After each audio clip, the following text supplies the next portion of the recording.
Esu Paulius Krupauskas, Krupauskų šeimos tėtis, gyvenam šiuo metu Molėtuose, dirbu savo susikurtą mėgstamą darbą.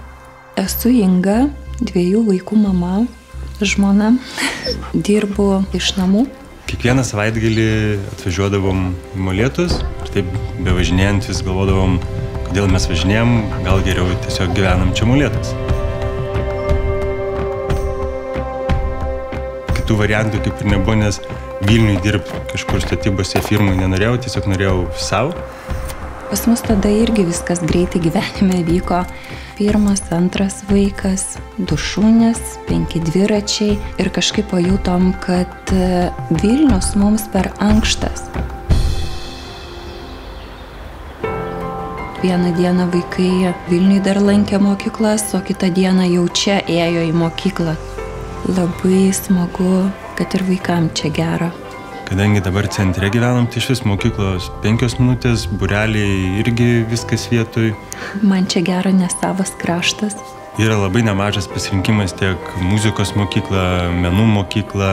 Jeigu vaikai netingi ir nenori žaisti telefonu, tai kas veikti Molėtuose tikrai yra. Martina dabar tenisą pradėjo lankyti, Matas krepšinį, plus finansiškai tai praktiškai beveik Molėtuose nekainuoja, nes yra tam sporto centras.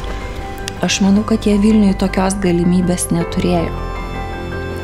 Dėl sveikatos tai mes visi dabar lankom Molėtų polikliniką ir aš sakyčiau, kad netgi dėmesys didesnis čia.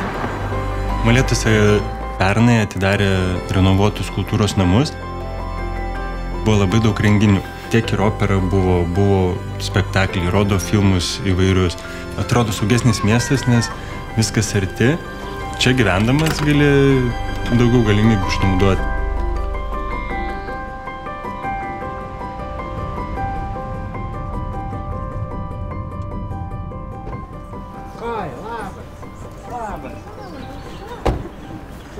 Kiekvieną vakarą gyvendami čia su Paulium einam mažąjį arba didįjį mūsų vadinamą ratą kartu su šunimis.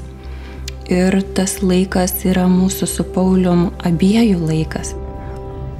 Ir jeigu taip atsitinka ir mes neinam, tai atrodo, kad kažko trūksta, kažko aš jam dar nepasakiau, kažką pamiršau paminėti.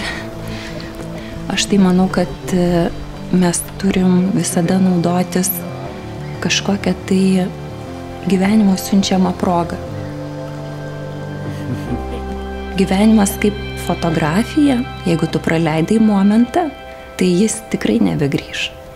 Tai arba tu imi ir naudojasi, arba tu jį tiesiog paleidi ir gyveni svajonėse tik tai. Labai dažnai žmonės nori keisti kažką gyvenime, bet tiesiog nedrįsta. Tai aš sakyčiau, kad tam reikia truputėlį beprotybės ir kada, jeigu ne dabar.